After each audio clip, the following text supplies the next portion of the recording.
Hey sweeties, how are you doing? Welcome to Nanyacim. If this is your first time coming across this channel, sweetheart, what are you waiting for? Kindly smash the subscribe button, turn on the notifications so you get notified each time I upload. Please give this video a thumb up.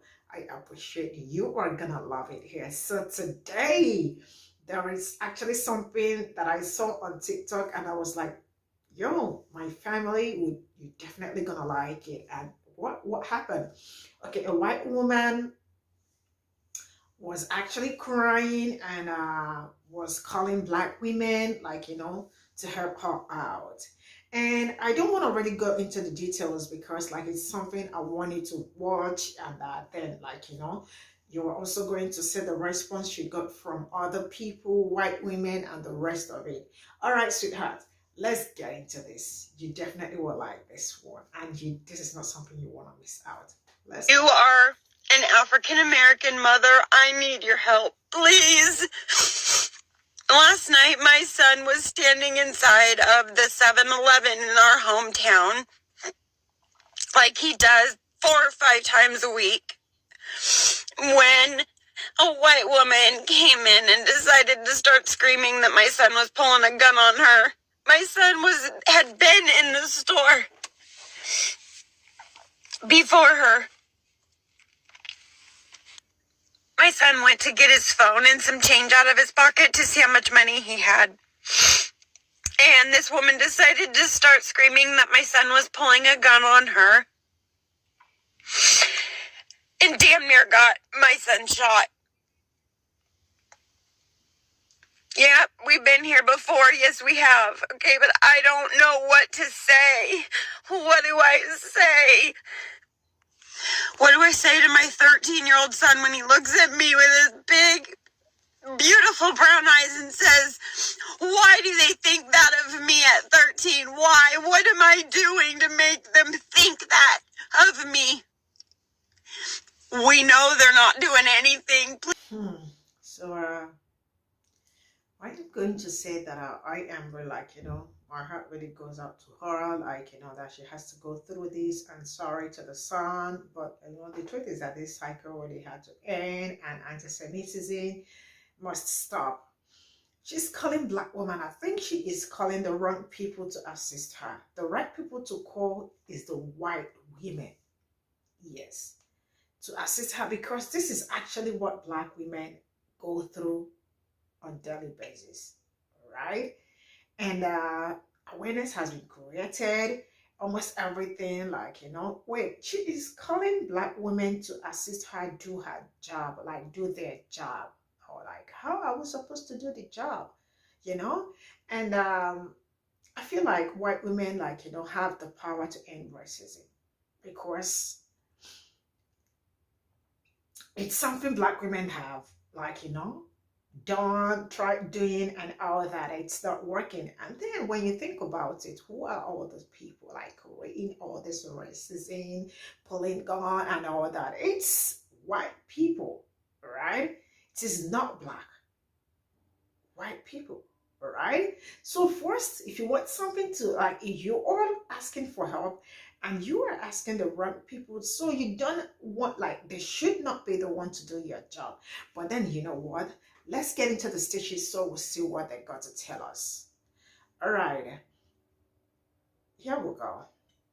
First, let me start by saying that I am so sorry for what happened to your son. I don't think that anybody should ever have to go through that, least of all children. And as a mother who also has mixed children, my heart truly goes out to you. And I think that you're asking the right questions. You're just not asking the right people. Because what exactly would you like mothers from the BIPOC communities to do? Do you want them to protest? They did that. Do you want them to raise awareness and speak out about it? They've done that too. Do you want them to demand change and continue to fight to end this violence and racism in our country? They've been doing that for a really long time. I think appealing to mothers is absolutely the right approach. Motherhood unifies. We can all relate to wanting to keep our children safe. But the mothers that you need to be talking to are the white mothers. The very woman who almost got your baby killed was raised by a white woman. The majority of mass shooters and serial killers are born to white women. Racists are born to white women. White mothers have the power to end the cycle and the killing. Appeal to white mothers. Because whether or not we like it, white women have been substantial contributors to the shit show that is our country. Many white women marry white men and produce white children and vote for white leaders who promise to give those children every advantage. And they look the other way as the world continues to be deadly dangerous to anyone with melanin. And they justify it by telling themselves that at least their children will have the best. So if you want a better, safer country, for all of our children, we have to implore the white mothers raising white children and ask them to please end the cycle. They are the ones with the power to end it.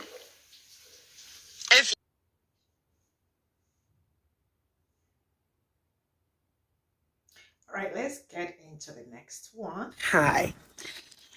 I watched this video last night and I had so many thoughts about what to say.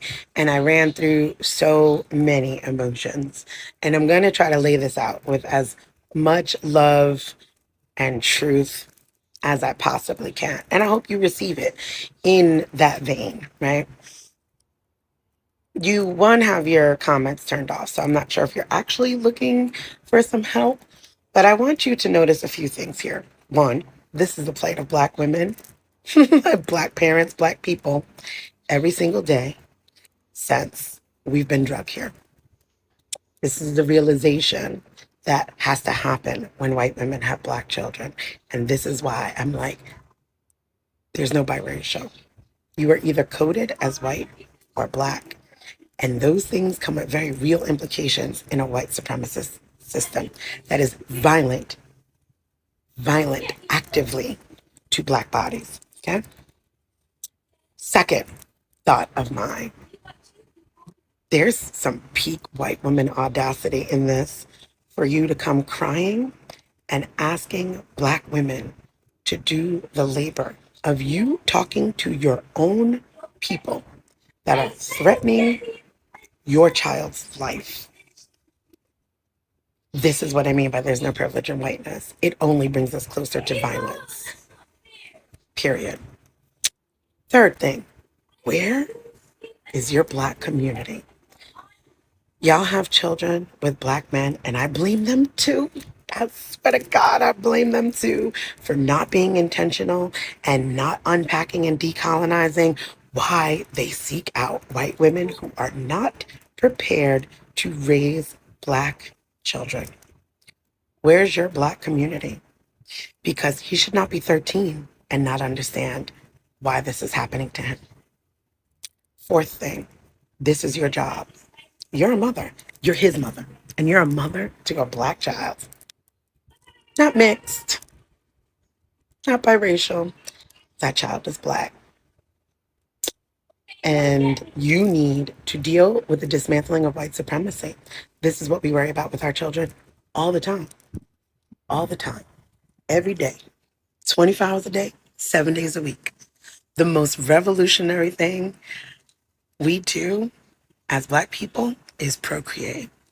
Because we know at any given time, we may bury our children at the hands of y'all. I need you to sit with that. I need you to unpack it. Thanks. All right, let's get into the last one, then we can talk about it. So I feel for you, but what do you want Black women to do for you? When we were telling you that they would treat your mixed kids like they're Black, y'all dragged us all over this app. When we told you they would treat your biracial children like Black children, y'all accused us of spreading racism. When we said the world would see your child as Black, not mixed, y'all told us we were spreading hate and lies. When other white women said no, listen to the black women, y'all accused them of being pick-me's and wannabes. So what do you want us to do? Because we're fighting for our own children. We're fighting not to die in childbirth. You have to fight for your child. You have to fight for you. We have our own battles to fight to save our own kids. And that is true. You have to fight for your kids, really, because if you don't, if you don't do that, nobody's going to do that for you. It is your responsibility, all right? And that, you know, the truth is that they are not, like, you know, ready to accept the fact. And that's why, like, that is why we are still living in this chaos. And I love how the women spoke about it, like everything they said was accurate, on point, and said respectfully, and, like, you know, without any hate or trying to spread any hate. And then there is what one of the women, like, what they said, that, like, they said there is nothing like biracial, right? It is either your child is white or black. And then she went further to say that, like, if you do not teach them all that, if you do not know that, like, you know, most of all, like, sometimes we're kind of worried because you never can tell when you will bury your child, right? See, the truth is that this really needs to stop. Racism. And at the same time, parents should do their job. Teach your child. Let them know about racism. And I don't know why HR 13, like, they have not done their job. What were they thinking? Like, the child is white or something. Man, this awareness has really been created by Black women over and over and over and over. The right people she needs to call are the white people. They should help her do the job. Not wait for Black woman to help her do her job. This is where I'm going to end this today. And thank you so much for your support and all you do for me. And you know what? See you in my next video. Bye for now.